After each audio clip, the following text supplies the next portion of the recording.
자리에 계신 분들 한 번 더 서로 인사해 주셨으면 좋겠습니다. 우리 이렇게 한번 인사합시다. 사랑하며 삽시다. 사랑하며 삽시다.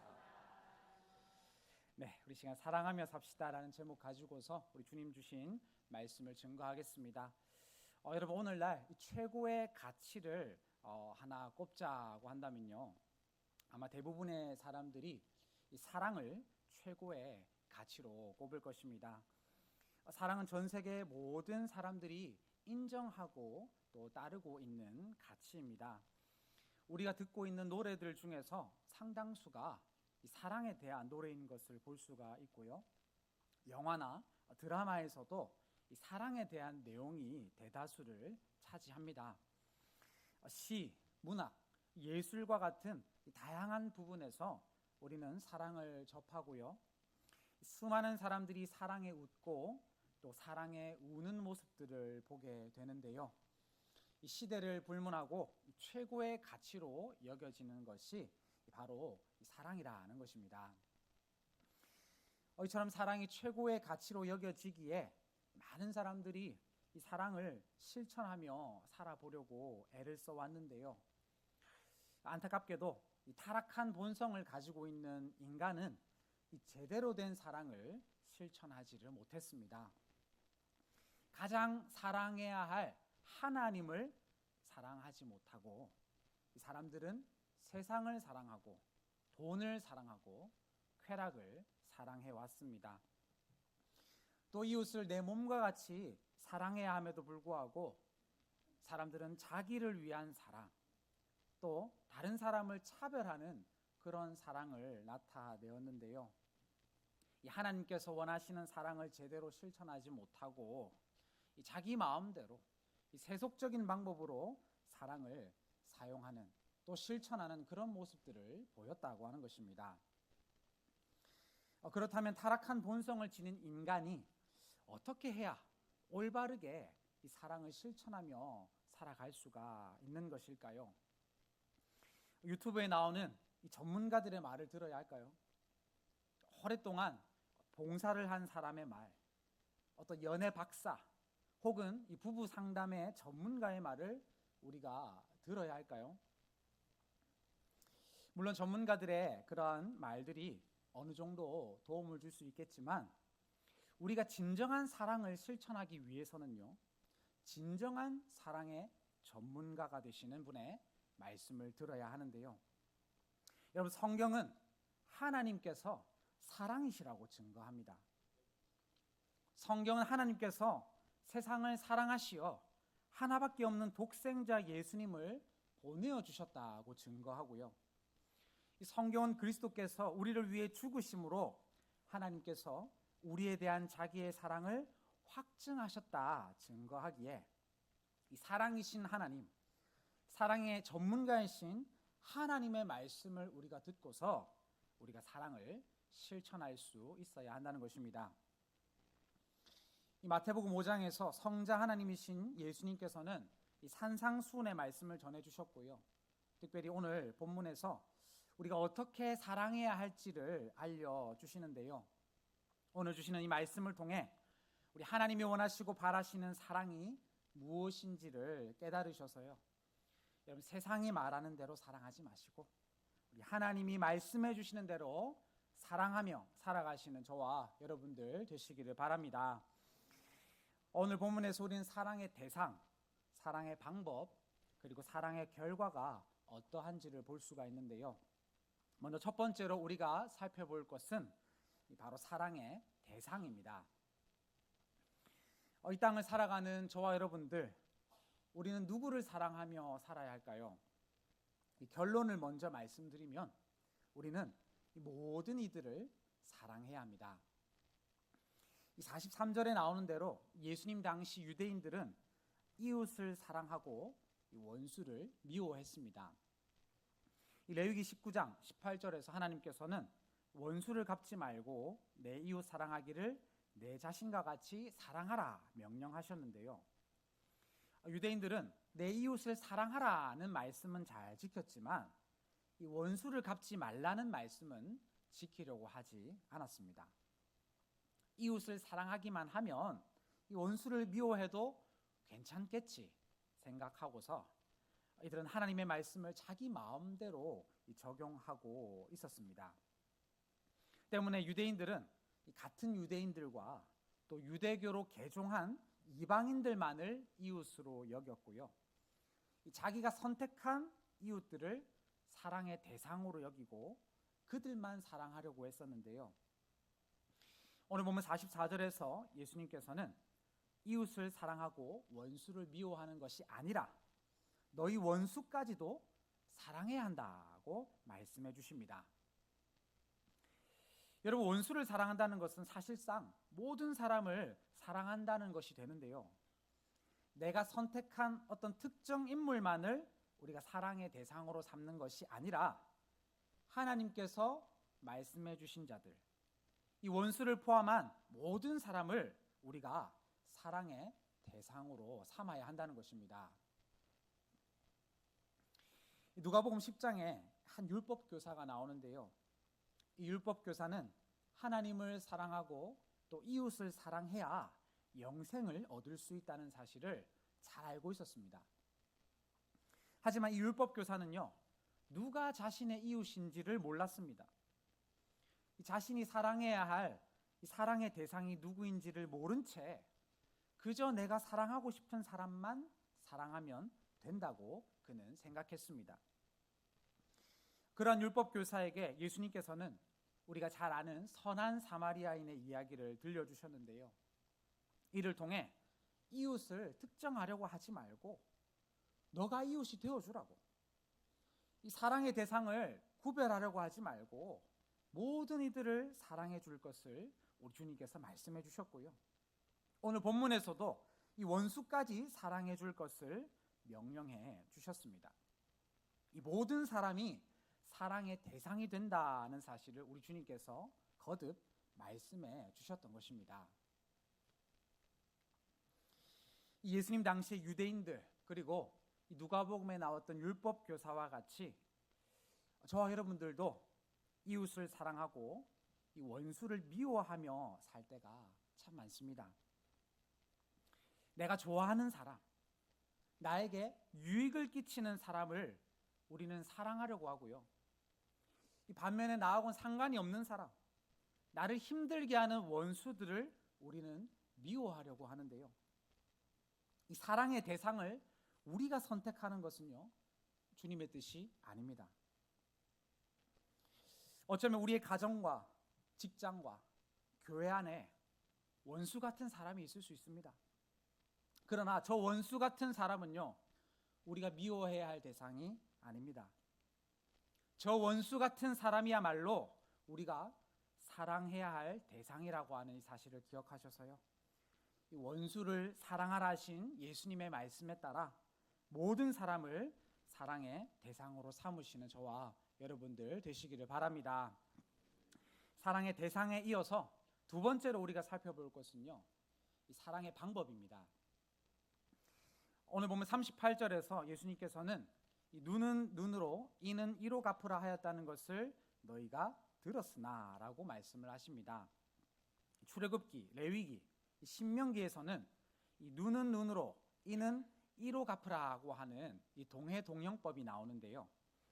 이것은 이 눈을 눈으로 갚는 것으로 이제 다툼을 그치라는 명령이었고요. 너의 눈이 소중하듯이 저 사람의 눈도 소중하다는 것을 가르쳐주는 그런 명령이었습니다. 그러나 사람들은 이 율법의 말씀을 원수를 미워해도 된다고 해석을 했고요. 나에게 잘못을 저지르는 원수들의 악을 똑같이 악으로 갚으려 했었는데요. 이 원수에게 악을 행하는 것으로는 율법의 정신인 사랑을 실천할 수가 없었습니다. 때문에 예수님께서는 율법에 따라 이 사랑을 실천할 수 있는 방법을 알려주셨는데요. 그것은 바로 이 선을 행하는 것이었습니다. 39절 이후로 예수님께서는 이 선을 행하는 방법을 아주 구체적으로 설명해 주셨는데요. 39절에서 예수님은 악한 자를 대적하지 말라고 하시면서 누구든지 내 오른편 뺨을 치거든 왼편도 돌려대라 하셨고요. 40절에서는 너를 고발하여 속옷을 가지고 자는 자에게 겉옷까지도 가지게 하라 하셨습니다. 뿐만 아니라 41절과 42절에서는 너를 억지로 오리를 가게 하거든 심리를 동행하고 구하는 자에게 주고 구고자 하는 자에게 거절하지 말라고 하십니다. 우리 주님께서 아주 극단적인 예를 들어 설명해 주시는 것을 볼 수가 있는데요.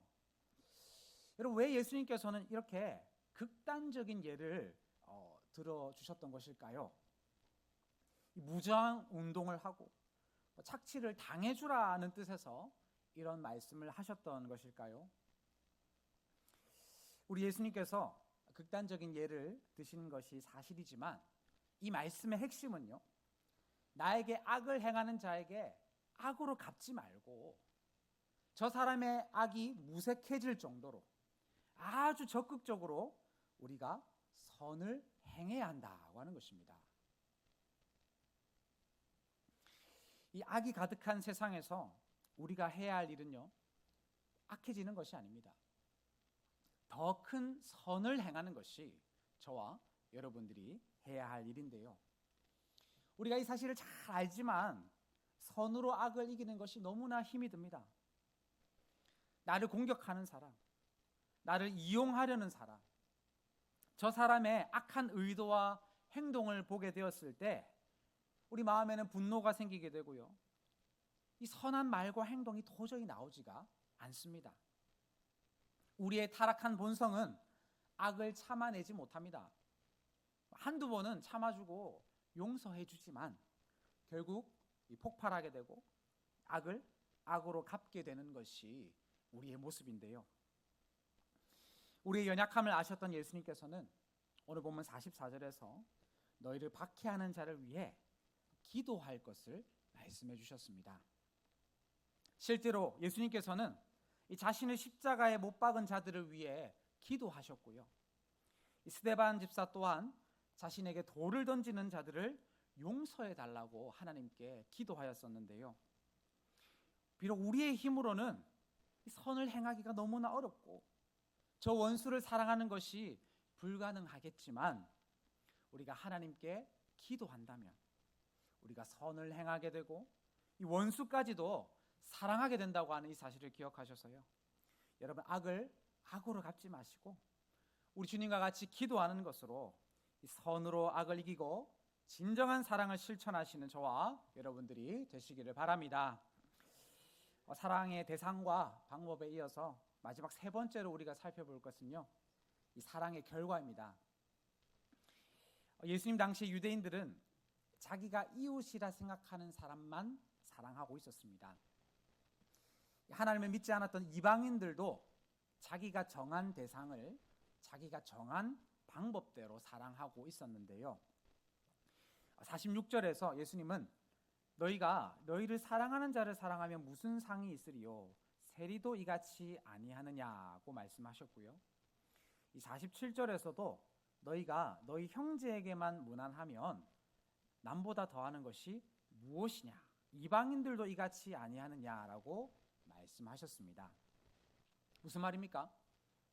이 세상이 말하는 사랑을 우리가 실천한다고 한다면 하나님이 주신 상을 받을 수가 없다는 것입니다. 이 사랑이 식어져가는 시대 속에서 가족을 사랑하고 친구를 사랑하며 살아가는 것 참 아름답고 귀한 일입니다. 그러나 내가 사랑하고 싶어하는 사람만 사랑하고 내가 형제라 생각하는 사람에게만 무난하는 것은요, 하나님께서 원하시는 사랑의 실천이 아닙니다. 사람에게는 칭찬과 인정을 받을 수 있겠지요. 하지만 그러한 사랑으로는요, 하나님이 주시는 상을 받을 수가 없습니다. 우리 하나님께서 명령하신 대로, 예수님께서 우리에게 보여주신 대로 우리가 사랑을 행할 때에 거기에 하나님이 주시는 상이 있다고 하는 것입니다. 그렇다면 여러분, 하나님이 주신 상이 과연 무엇일까요? 오늘 보면 45절에서 주님은 이같이 하면, 너희가 사랑을 실천하면 하늘에 계신 너희 아버지의 아들이 되리라고 말씀을 해주십니다. 여러분, 아들이 누구입니까? 아버지를 닮은 존재가 아들이죠. 45절에 나오는 대로 하나님 아버지께서는 그 해를 악인과 선인에게 비추시는 분이셨고요, 비를 의로운 자와 불의한 자에게 내려주시는 분이셨습니다.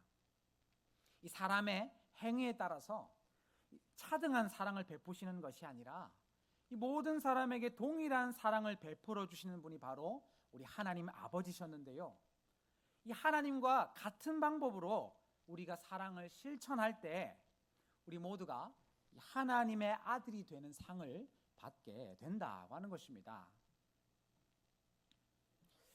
여러분, 세상에서 가장 유력한 사람이 누구냐라고 했을 때 이 중동에서 석유를 독점하고 있는 왕을 꼽아볼 수가 있을 것인데요, 만약 우리가 이 천문학적인 재산과 권력을 가진 그 왕의 자녀가 된다고 한다면요, 아마 죽을 때까지 이 복을 누리며 우리는 살게 될 것입니다.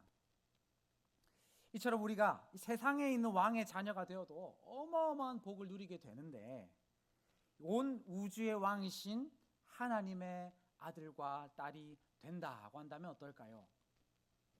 우리는 영원히 하나님이 주시는 복을 받아 누리게 될 것인데요, 주님께서 명령하신 사랑을 실천할 때에 하나님이 주시는 영원한 복과 상급을 받게 된다고 하는 이 사실을 여러분 꼭 기억하셔서요, 이 세상이 말하는 사랑, 내가 만들어낸 사랑을 실천하지 마시고 우리 주님께서 말씀해 주시고 보여주시는 그 사랑을 실천하며 살아가시는 저와 여러분들이 되시기를 바랍니다. 말씀을 맺겠습니다. 오늘 본문 48절에서 예수님께서는 그러므로 하늘에 계신 너희 아버지의 온전하심과 같이 너희도 온전하라고 하시며 지금까지 하셨던 말씀의 결론을 맺으십니다. 여기서 나오는 온전하라는 말은 완전해지다, 성숙해지다, 이 목표를 이루게 된다는 의미를 가지는데요, 우리가 하나님과 같이 온전해지는 것을 주님께서 원하시는 것을 볼 수가 있습니다. 물론 우리 하나님께서는 온전하신 분이 맞으십니다. 그러나 죄인인 우리들은요, 결코 온전한 존재가 아닙니다.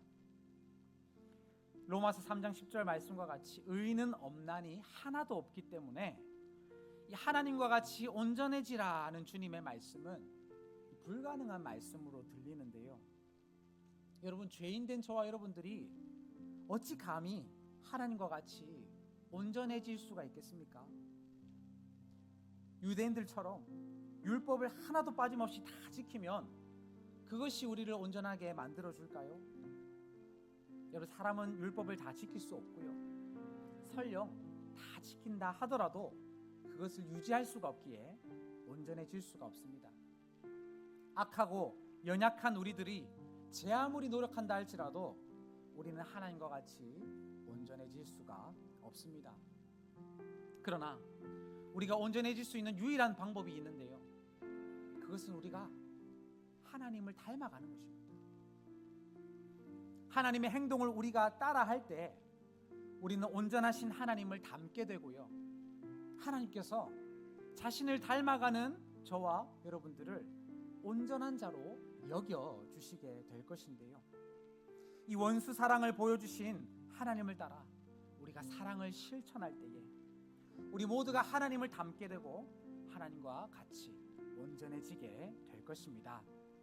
오늘 본문에서 예수님께서는 우리에게 사랑하라고 말씀해 주셨는데요, 바라옵기는 이 세상이 말하는 사랑, 내가 만들어낸 사랑을 하려 하지 마시고 우리 주님께서 말씀해 주시는 그 사랑을 실천해 보시기를 바랍니다. 사랑할 사람과 미워할 사람을 여러분 고르려고 하지 마시고요, 원수된 우리를 사랑하신 주님과 같이 원수 같은 사람까지도 사랑해 주시기를 바랍니다. 마태복음 10장에서 예수님은 사람의 원수가 자기 집안 식구라 말씀하셨습니다. 때문에 우리의 가정에, 학교에, 직장에, 신앙 공동체 안에 나를 힘들게 만드는 원수가 있을 수 있습니다. 원수가 나를 괴롭히고요, 나에게 잘못을 저지릅니다. 원수가 나의 마음을 상하게 하고 계속해서 악한 모습을 보일 수 있을 것인데요, 저 원수가 내가 사랑해야 할 사람이고, 저 원수가 내가 선을 행해야 할 사람이라고 하는 사실을 여러분 기억하시기를 바랍니다. 그리하여서 이 원수의 악을 악으로 갚지 마시고요, 도리어 선을 행하는 것으로 주님이 말씀해 주신 사랑을 실천하셔서요, 하나님의 자녀라 일컬음 받으시고 하나님과 같이 온전해지시게 되는 저와 여러분들이 되시기를 주님의 이름으로 축복합니다.